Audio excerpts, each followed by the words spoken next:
Saudara-saudara, selamat sore.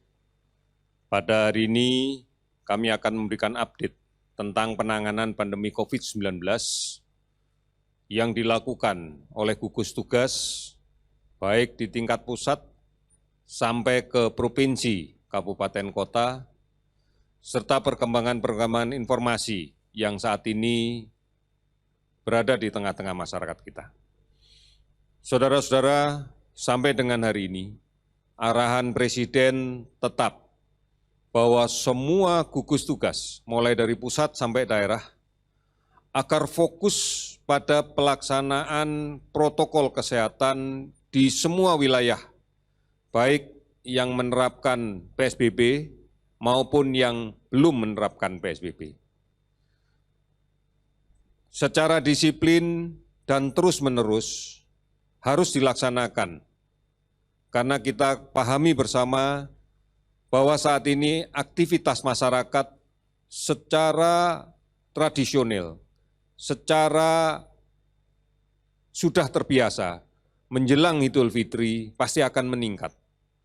Oleh karena itu, kita tetap tidak melarang, namun tetap harus mengikuti protokol kesehatan yang sudah ditentukan, yaitu jaga jarak, gunakan masker, dan setelah itu cuci tangan dengan menggunakan sabun dan air yang mengalir.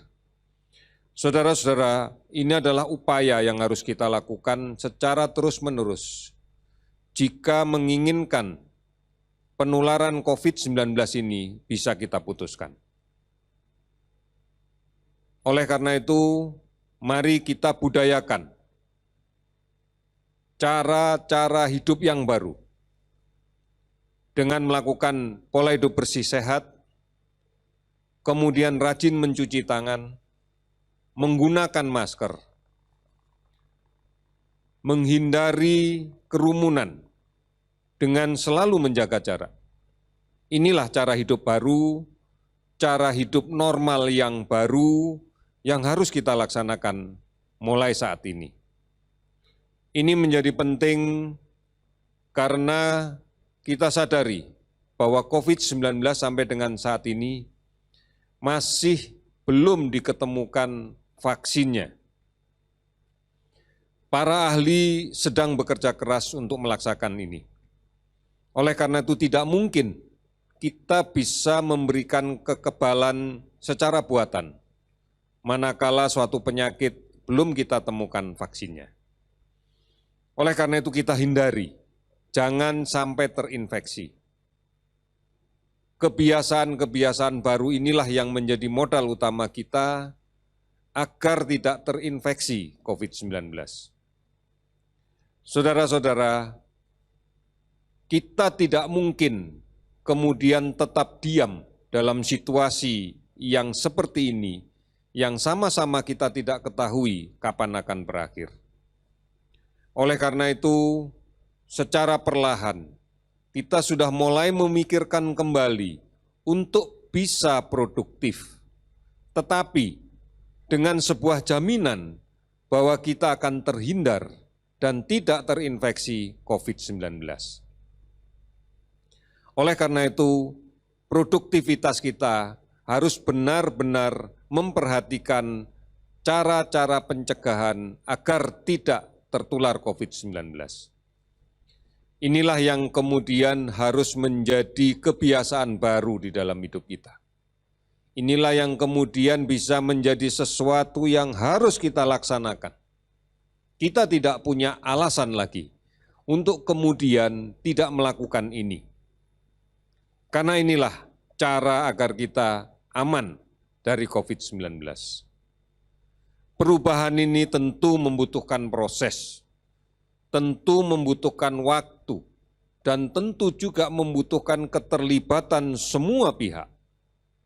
Oleh karena itu, peran tokoh yang berada di masyarakat, bukan hanya tokoh pemerintahan formal, namun tokoh non-formal, tokoh agama, tokoh adat, tokoh masyarakat yang lainnya, menjadi sangat penting di dalam mempercepat proses perubahan pembiasaan ini. keluarga adalah basis dari masyarakat. Oleh karena itu, peran kepala keluarga menjadi sangat penting di dalam mempercepat perubahan paradigma yang baru ini. Perubahan menuju ke masyarakat yang lebih memperhatikan lagi pola hidup bersih dan sehat. Masyarakat yang lebih membiasakan diri untuk mencuci tangan. Masyarakat yang membiasakan diri untuk menggunakan masker manakala keluar dari rumah. Masyarakat yang kemudian membiasakan diri untuk menghindari kerumunan. Inilah yang kita sebut dengan normal yang baru. Saudara-saudara, peran ini yang harus kita lakukan. Kita melihat bahwa sebagian masyarakat kita sudah menjalankan ini dengan baik. Namun masih ada juga sebagian yang belum menjalankannya. Oleh karenanya, mari kita bersama-sama untuk saling mengingatkan, saling meyakinkan saudara-saudara yang lain agar bisa melaksanakannya dengan baik. Hanya inilah yang kemudian bisa kita lakukan kalau kita ingin menyelesaikan masalah COVID-19 ini dengan cara yang baik. Dengan cara bekerja sama, dengan cara bergotong royong, terus-menerus kita lakukan upaya-upaya untuk mencegah terjadinya penularan COVID-19. Data sudah mengatakan bahwa kelompok yang paling rentan dan kemudian memiliki angka kemungkinan untuk meninggal yang tinggi adalah pada kelompok usia di atas 60 tahun. Atau pada kelompok-kelompok dengan penyakit-penyakit penyerta sebelumnya. Oleh karena itu mari kita hindari agar kita tidak tertular atau tidak menjadi sumber penularan bagi kelompok-kelompok rentan tersebut. Mari bersama-sama kita patuhi anjuran yang selalu diberikan oleh pemerintah secara terus-menerus. Kita patuhi, kita memiliki kesepakatan dengan masyarakat kita. Sebagai contoh, apabila memang memiliki kepentingan untuk ke pasar, maka secara bersama-sama kita membuat semacam perjanjian agar tidak numpuk di pasar, bergantian datang ke pasar, agar bisa menjaga jarak, agar tetap bisa menjalankan norma hidup yang lebih baik di masa COVID ini. Inilah yang menjadi perhatian utama dan inilah yang sebenarnya harus kita lakukan untuk menghadapi COVID ini. Saudara-saudara, pada hari ini kita telah melakukan beberapa pemeriksaan dan hasilnya memang masih menunjukkan peningkatan yang cukup signifikan. Sampai hari ini spesimen yang diperiksa 219.975 spesimen. Dari 219.975 spesimen tersebut kita lakukan pemeriksaan dengan real-time PCR dan dengan tes cepat molekuler. Hasil yang kita dapatkan adalah bahwa kasus konfirmasi COVID-19 saat ini, hari ini, meningkat 973 orang. Peningkatan ini luar biasa dan peningkatan inilah yang tertinggi. Peningkatan yang tertinggi ini terjadi di Jawa Timur khususnya. Sehingga totalnya menjadi 20.162 orang. Kasus sembuh meningkat 263 orang sehingga totalnya menjadi 4.838 orang. Kasus meninggal 36 orang sehingga total menjadi 1.278 orang. Sudah 392 kabupaten kota yang terdampak. Kasus ODP yang masih kita pantau dalam pemantauan sebanyak 50.187 orang. Sementara kasus PDP yang masih kita awasi sebanyak 11.066 orang. Saudara-saudara, peningkatan hari ini adalah peningkatan yang tertinggi. Oleh karena itu, mari kita kembali kepada hal yang mendasar. Bahwa kasus baru ini muncul akibat adanya kelompok rentan, adanya orang yang rentan yang tertular orang lain yang membawa virus ini, yang membawa penyakit ini. Sementara kita lihat siapa yang membawa penyakit yang berada di tengah-tengah kita, susah untuk bisa kita dapatkan. Oleh karena itu, maka mencuci tangan dengan menggunakan sabun dan air yang mengalir, ini harus dilakukan sesering mungkin setelah kita menyentuh barang-barang, terutama apabila berada di ruang publik. Apabila kita kembali dari pasar, kembali dari toko, kembali dari bepergian, lakukan ini. Cuci tangan, gunakan sabun.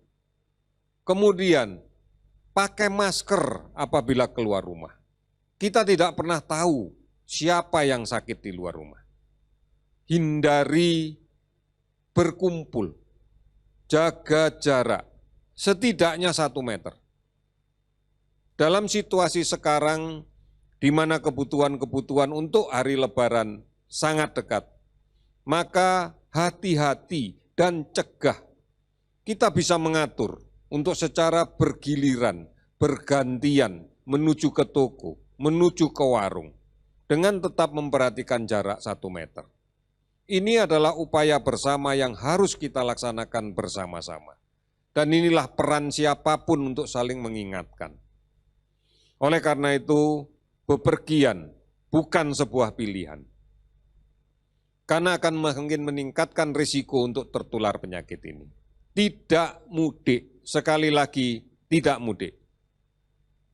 Oleh karena itu, saudara-saudara sekalian, mari di dalam situasi yang semakin sulit ini, kita harus bergandeng tangan.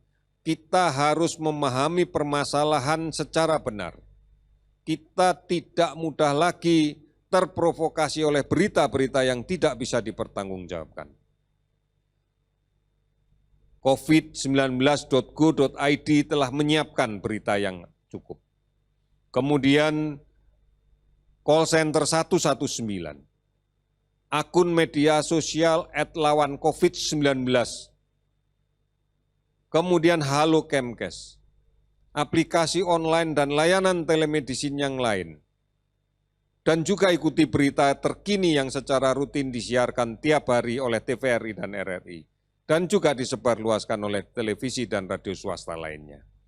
Oleh karena itu, saudara-saudara sekalian, inilah saatnya kita berperan, inilah saatnya kita berpartisipasi dalam pengendalian COVID-19.